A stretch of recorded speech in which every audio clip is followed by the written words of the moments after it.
পাড়ায় পাড়ায় দিদিভাই কর্মসূচিতে গিয়ে বিধায়ক অগ্নিমিত্রা পলকে আটকে রেখে বিক্ষোভ আসানসোলের তিরাটে। বুধবার সন্ধ্যায় এই ঘটনায় তুমুল চাঞ্চল্য ছড়িয়ে পড়ে তিরাট এলাকায়।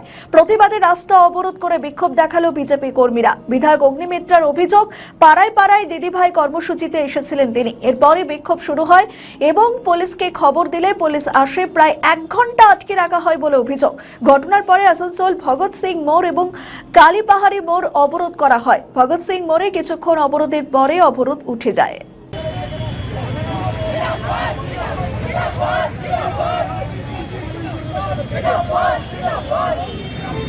এখানে দেখুন, তৃণমূল আমাকে আটকাতে চাইছে, বিজেপিকে আটকাতে চাইছে। এসআইআরে আজকে যারা ভুয়ো ভোটার ঢুকেছিল পশ্চিমবঙ্গে, তাদেরকে নাম কাটিয়ে দেওয়া হয়েছে, আর আরও কাটা হবে। আজকে আমি পাড়ায় পাড়ায় দিদিভাই করি লাস্ট 5 বছর ধরে, 4.5 বছর, আজ কয়েক মাস বাকি।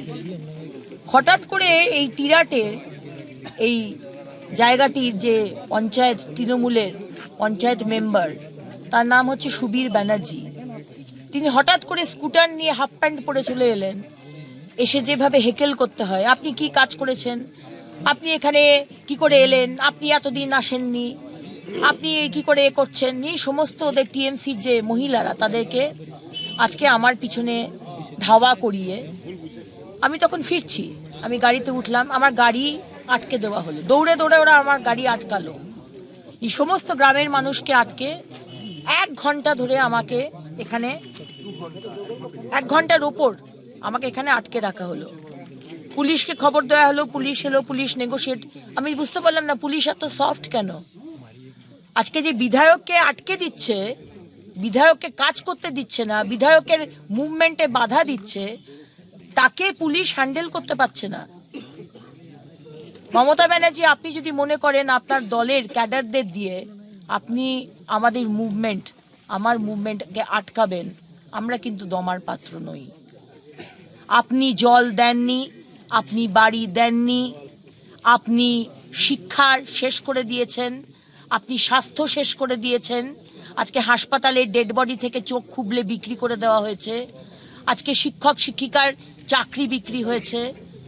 আজকে রাস্তা নেই, নালি নেই, আলো নেই। আপনি ব্যর্থ। আপনার তৃণমূল পার্টি চুরি করেছে, আমরা 100 বার বলবো, তৃণমূল চোর। কিন্তু সেই সত্যটা তো অ্যাকসেপ্ট করতে হবে মমতা ব্যানার্জি। আমরা বলছি বলে বিধায়কের গাড়িকে আটকাবেন, কাজ করতে দেবেন না, পাড়ায় পাড়ায় দিদিভাই করতে দেবেন না, এটা তো হতে পারে না। মানুষ বুঝতে পারছে, আসানসোল দক্ষিণের মানুষও বুঝতে পারছে, আসানসোল জেলার মানুষ বুঝতে পারছে, আর পশ্চিমবঙ্গের মানুষ বুঝতে পারছে। আমি রিসেন্টলি বালি বন্ধ করে দিয়েছি, ইললিগাল বালি চলছে, ওনাদের খুব অসুবিধা হয়ে গেছে, কারণ টাকা খেত তো। আজকে বলছেন যে রেলওয়ের জমি থেকে মাটি তোলা হচ্ছে, আমি নাকি সেখানে মিটিং করেছি। মিটিং করতেই পারি, আমি কি আপনাদের মতো চোর নাকি? আর রেলে যদি, রেলের জমি থেকে সে যদি মাটি তুলে নিয়ে যায়, তাতে কার কি বলার আছে? কারো কিছু বলার নেই, ইটস লিগাল। সুবীর ব্যানার্জি, আপনি কাকে বলতে চাইছেন? ফুটেজ খাওয়ার চেষ্টা করলেন আজকে, এত ক্ষমা চাইতে বললেন সিআইএসএফ কে, সিআইএসএফ নাকি বলেছে গলি মারো। ক্ষমা না চাওয়া অবধি আপনি রাস্তা ছাড়বেন না, সেই তো রাস্তা ছেড়ে চলে যেতে হলো। কি করতে এই ফুটেজগুলো খান? আপনাদের এই ব্যবহার, এই মানুষকে অপদস্থ করা, মানুষকে হেকেল করা, বিধায়ককে হেকেল করা, কাজে বাধা দেওয়া, আমরাও কিন্তু দেখছি এবার কি করা যায়। আপনারা যদি বিজেপির বিধায়কদের মুভমেন্ট বন্ধ করেন, তাহলে আমরাও কিন্তু টিএমসির বিধায়কদের মুভমেন্ট বন্ধ করতে বাধ্য হব।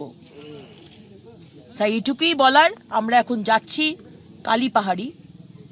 সমস্ত আসানসোলের মানুষ এবং বিজেপির কার্যকর্তা যে যেখানে আছো, কালীপাহাড়ি মোড়ে আসো। পুলিশকে এর জবাব দিতে হবে। কোনো গুন্ডা, কোনো তৃণমূলের ক্যাডার এসে বিজেপির বিধায়কের গাড়ি আটকাবে, আর আপনারা মিউ মিউ করে বেড়ালের মতো কথা বলবেন, এটা তো চলতে পারে না। আমাদের ভিডিও ভালো লাগলে লাইক ও শেয়ার করুন, কমেন্ট সেকশনে আপনাদের মতামত জানান। আরও ভিডিও পেতে আমাদের চ্যানেলটিকে সাবস্ক্রাইব করুন এবং প্রতি মুহূর্তে খবরের আপডেট পেতে প্রেস করুন বেল আইকন।